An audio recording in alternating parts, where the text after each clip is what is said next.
Bien, ahora lo que vamos a hacer es poner en práctica lo que acabamos de ver sobre la clasificación de ecuaciones diferenciales. Resolveremos algunos pequeños ejercicios al respecto. Tendremos un listado de ecuaciones diferenciales y nada más vamos a seleccionar qué tipo de ecuación diferencial son, qué orden de ecuación tienen y si son lineales o no. ¿Ok? Vamos a comenzar. Entonces, tenemos nuestros primeros ejercicios. ¿Ok? Primera ecuación diferencial. ¿Es una ecuación? Claro que es una ecuación, tiene su símbolo de igual. ¿Es una ecuación diferencial? Claro, porque la y primada representa la derivada de y con respecto de x. Entonces tenemos una derivada. Entonces por consiguiente tenemos una ecuación diferencial. ¿Qué queremos verle ahora? Primero queremos identificar qué tipo de ecuación diferencial nosotros tenemos. ¿Qué no se nos debe de olvidar jamás? La notación de las primas me representa siempre una ecuación diferencial ordinaria. Siempre sin excepción. Entonces, a partir de eso ya tomamos nuestra primera decisión. ¿Qué tipo de ecuación diferencial es? Tenemos una ecuación diferencial ordinaria. Lo segundo que nos interesa saber, el orden de la ecuación diferencial. ¿Cómo reconocíamos el orden? Pues me dicen cuántas veces se tuvo que derivar y eso también nos lo da la prima. Y prima significa una sola vez derivada, es decir que es la primera derivada, entonces esta ecuación diferencial es de primer orden. ¿Y qué queremos saber? Si es una ecuación diferencial lineal o no lo es. ¿Cuál era la regla? Que solamente debe de haber cosas sumadas cuando hablamos de una ecuación lineal.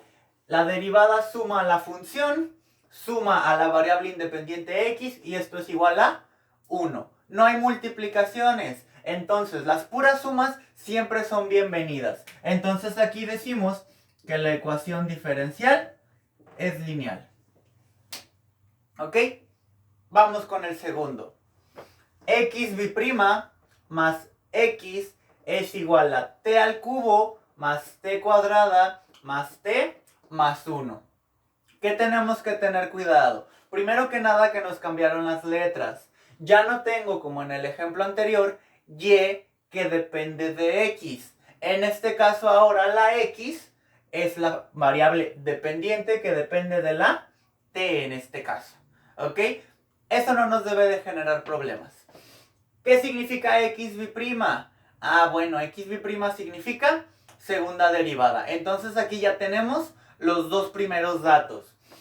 Ya sabemos que la notación de primadas por fuerzas me representa una ecuación ordinaria. ¿Ok? ¿Cuál es el segundo comentario? El orden. ¿Qué tenemos que tener cuidado?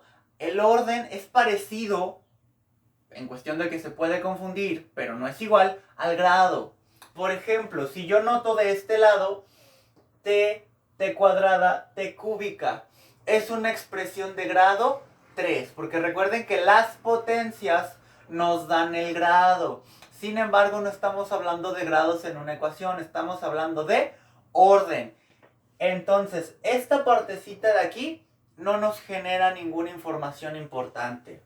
Lo importante nada más es cuántas veces se derivó. En este caso, xb' se derivó 2 veces. Entonces, por consiguiente, es una ecuación diferencial de segundo orden.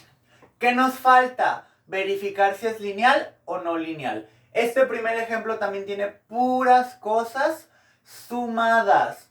xb' más x, t cúbica más t cuadrada más t más 1. Entonces esta ecuación sigue siendo lineal.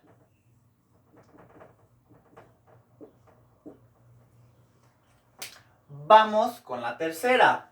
Hay que recordar que estos son los símbolos específicos de derivadas parciales.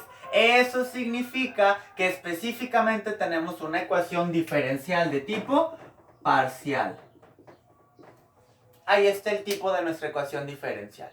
¿Qué orden? Recuerden que en esta notación tiene que haber potencias que nos indican cuántas veces derivamos.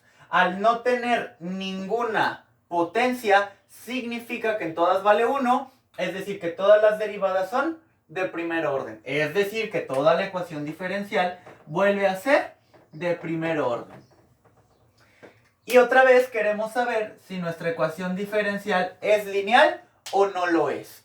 Misma idea, en este ejemplo todavía aparecen únicamente sumando, entonces todavía estamos hablando de una ecuación que es lineal.